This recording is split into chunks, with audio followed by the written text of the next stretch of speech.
By 2030, China could become the world's largest economy. Can America stop it? Two fundamentally opposed systems, one planet. In this explainer, we're diving straight into the absolute defining rivalry of the 21st century.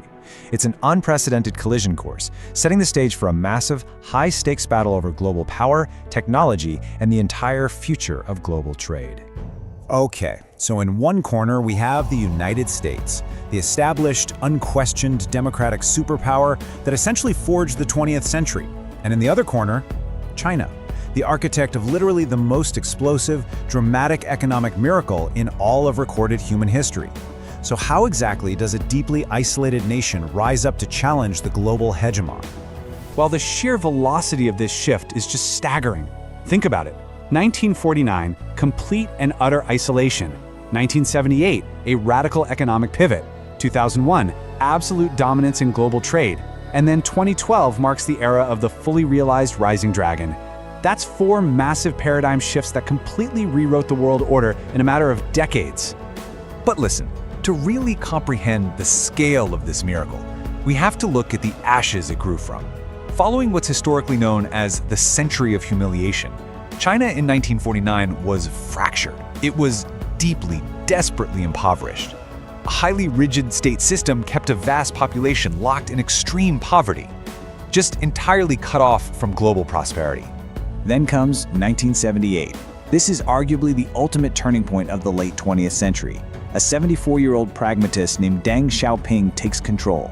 He looks around at a totally stagnant economy and realizes something absolutely crucial. For his nation to survive, everything has to change. So what was his masterstroke? He called it socialism with Chinese characteristics. Basically, Deng took this incredibly rigid, state-controlled communist model and just shocked it with market capitalism. We're talking decentralized decisions, allowing private enterprise, rolling back collective farming. He literally tore up the economic rulebook. But to fuel this new engine, Deng needed the West. And in 1979, the Dragon actually partnered with the Eagle. Deng made this historic landmark visit to the United States. He's donning a cowboy hat in Texas, he's charming the American public, and most importantly, he's opening the doors wide to Western trade. That right there was the spark that ignited a global manufacturing revolution. And the mechanism for this massive explosion? Special economic zones. Coastal areas like Shenzhen were essentially transformed into capitalist laboratories. By offering foreign investors super cheap labor, really low taxes, and minimal regulation, foreign capital just flooded in. I mean, virtually overnight, China became the undisputed factory of the world. However, this lightning-fast progress demanded severe social engineering. To ensure strict economic stability, the state implemented extreme measures. This included the 1981 child policy, which was enforced through incredibly harsh fines and forced sterilizations. And at the exact same time, the state maintained an iron grip on society, ruthlessly suppressing calls for political freedom like the Democracy Wall movement. So by 1989, that bubbling tension between open markets and closed politics finally boiled over. As thousands of students demanded democracy, party official Zhao Ziyang actually visited the protesters with a pretty heartbreaking realization, stating, "We are already old and do not matter." It was this devastating collision between a young public desperate for reform and a regime absolutely terrified of losing control. Ultimately, on June 3, 1989, the state chose absolute control. Martial law was declared. Troops and tanks rolled right into Tiananmen Square to physically crush the protests.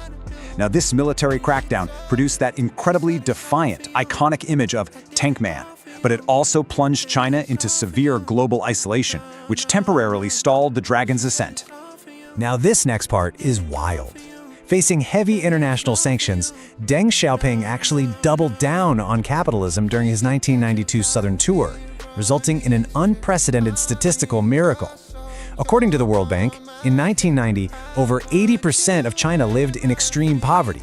Within 30 years, that number plummeted to 0. It's an economic feat literally unmatched in human history. The sheer velocity of this boom was relentless. We're talking GDP growth exploding from 3.9% in 1990 to a massive 14.2% by 1992. And through this, a new, unspoken contract was essentially forged. The population accepts unquestioned Communist Party rule, and in exchange, the party delivers skyrocketing, relentless economic prosperity. This momentum became permanently locked in during 2001. By joining the World Trade Organization, China officially became the world's apex exporter, sustaining an incredible 10 to 14% growth year over year. Millions of Western manufacturing jobs were moved offshore, which deeply and permanently intertwined the economies of the eagle and the dragon. But here's the thing. The dragon was never going to settle for just manufacturing cheap toys forever. Enter the tech shift. China aggressively started moving up the value chain, pouring massive billions into dominating the industries of tomorrow. We're talking microchips, artificial intelligence, electric vehicles, and global platforms like TikTok. The ultimate goal? Absolute high-tech supremacy. And the absolute front line of this technological war? Semiconductors.